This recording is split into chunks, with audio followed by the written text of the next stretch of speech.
Hello, I'm Jade. I'm Communications Officer with the Lincolnshire Wildlife Trust. Hello, I'm Leanne, one of the Education and Community Officers for the Trust. Hello, I'm Janet Meller. I'm a trustee of the Lincolnshire Wildlife Trust. Hi everyone, my name's Tammy Marie Smalley. I'm the Head of Conservation for Lincolnshire Wildlife Trust.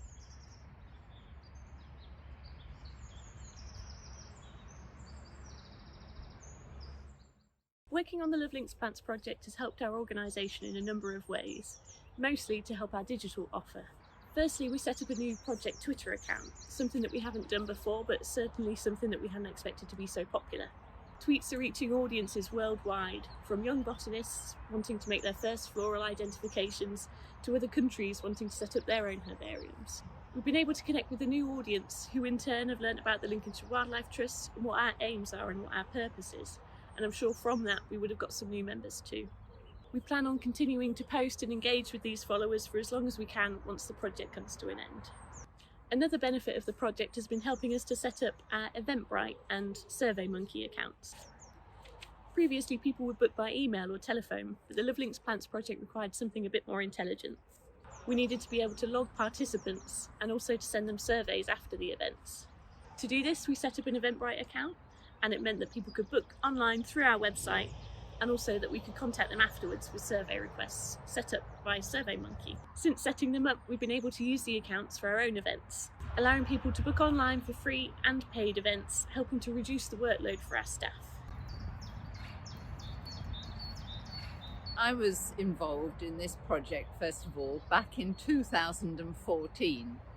At that point, the Sir Joseph Banks Society and the Lincolnshire Naturalist Union had been talking together about how to preserve a Victorian herbarium which was in cold storage somewhere and increasingly rotting away, and how to increase the number of young botanists that were being trained.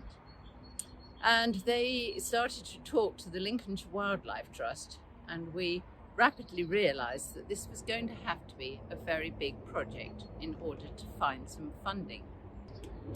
So we started to talk to the Heritage Lottery and gain some helpful advice from them at the early stages.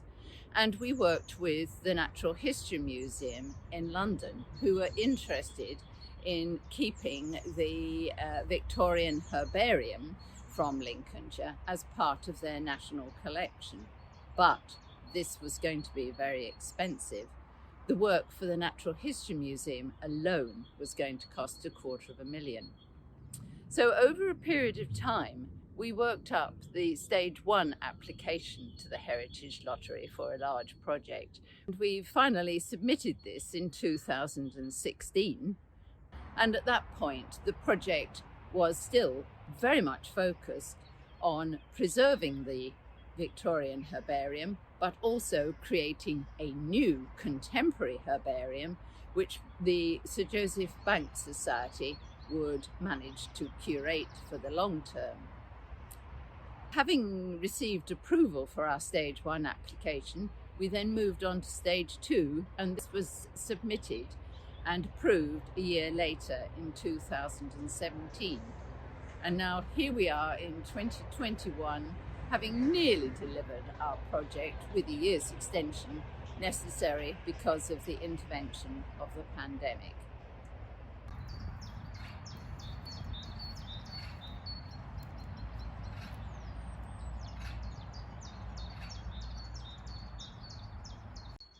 As part of the project, my colleagues and I have been delivering talks and workshops in primary schools. This has given us the opportunity to enthuse children about plants, to tell them more about why plants are important, and to let them know about herbaria and what an important scientific resource they are.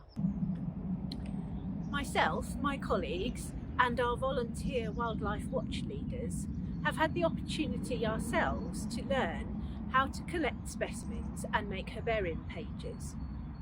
We've also enjoyed sharing this knowledge with the children who come to our wildlife watch groups, collecting specimens and creating our own herbarium pages.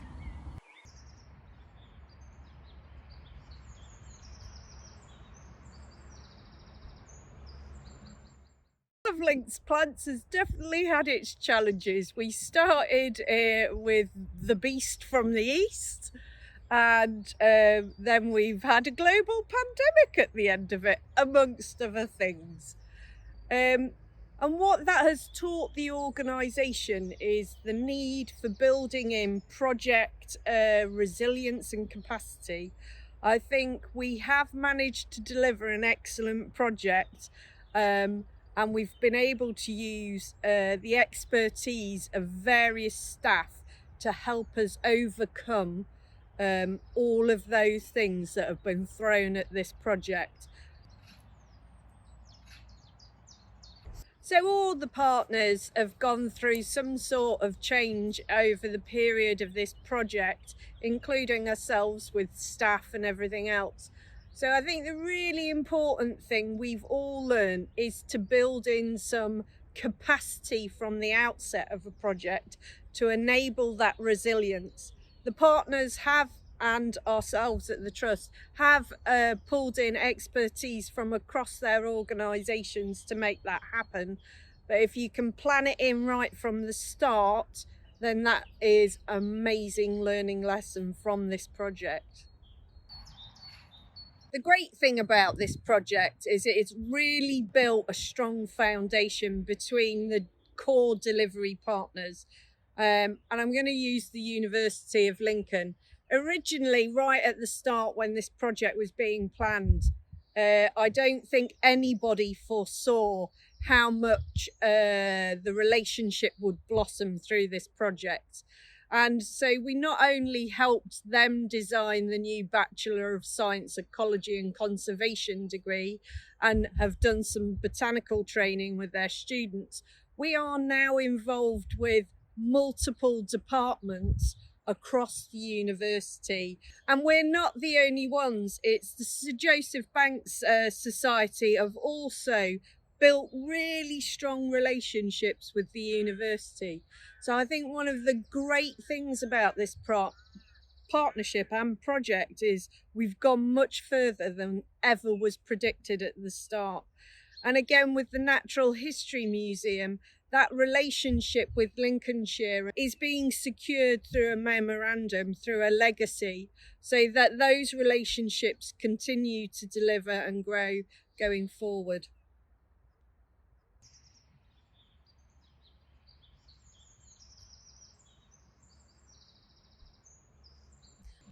Working in comms, I find myself behind a desk 90% of the time, and it's easy to lose your purpose.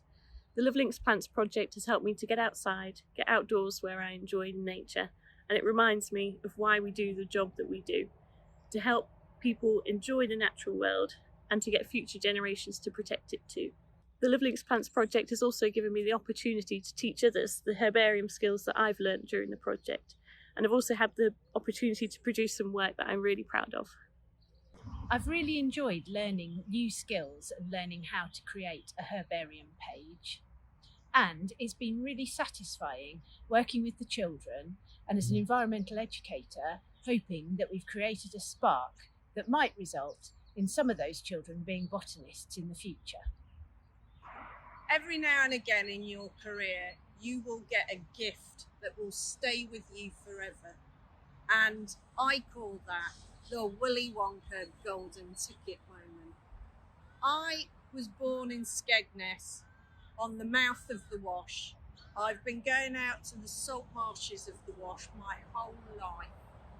And I got to go to the Natural History Museum and see and hold a specimen of sea lavender that Sir Joseph Banks, who planted, so it's said, the walnut tree behind me, and it was a specimen collected by him off the Wash with his handwriting on it in the historic herbarium.